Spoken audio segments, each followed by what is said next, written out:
Welcome to the 4321. Today we're going to be looking at Genesis chapter 6. Genesis chapter 6 begins with a really interesting story about the sons of God looking down on earth and seeing the daughters of man, and they take them as their wives. And from that union comes the Nephilim, who are called the mighty men of old. And then the story shifts to the story of Noah, and God looks down on the earth and he sees the wickedness of man, and he decides that he's going to do something about it. But there's one man that he notices is righteous and blameless, and that's Noah. And he provides a plan for Noah and his family and the animals on earth to be saved. I wanted to read verse 5 through verse 8. The Lord saw that the wickedness of man was great in the earth, and that every intention of the thoughts of his heart was only evil continually. And the Lord was sorry that he had made man on the earth, and it grieved him to his heart. So the Lord said, I will blot out man whom I have created from the face of the land, man and animals and creeping things and birds of the heavens, for I am sorry that I have made them. But Noah found favor in the eyes of the Lord. David?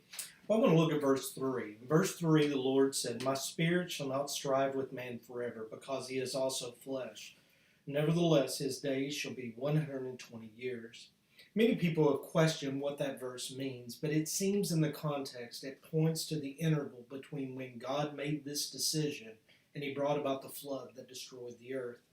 The amazing thing about that period of 120 years, that was the number of years that Noah preached. In 2 Peter chapter 2 and verse 5, Noah is described as a preacher of righteousness. So for 120 years, Noah preached, or either by his actions or by his words, about the truths of God and the coming of the flood. But the amazing thing is he only saved himself and 7 others, his family. But the task was in the doing, not the results. And God recognized his efforts of being faithful to him and performing that for the 120 years before the waters entered the earth.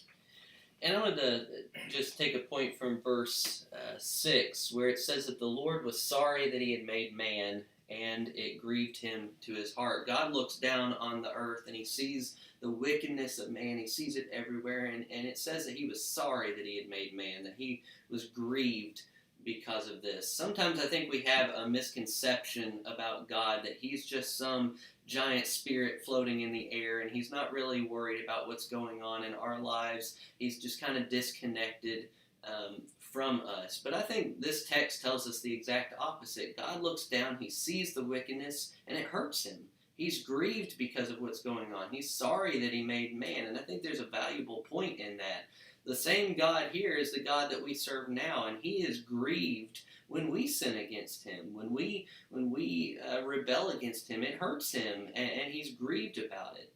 But I think there's a positive as well, because the flip side, I think, is true. When we are faithful to God, when we obey him, when we follow him, he's pleased with us. And I think that's really a valuable lesson for us. We can please God just like we can grieve him. And so I think we need to work hard to make sure that we're faithful so that we are pleasing to God. Well, we want to thank you for joining us today, and we hope you'll join us again tomorrow morning as we get into Genesis chapter 7. We hope you all have a great day.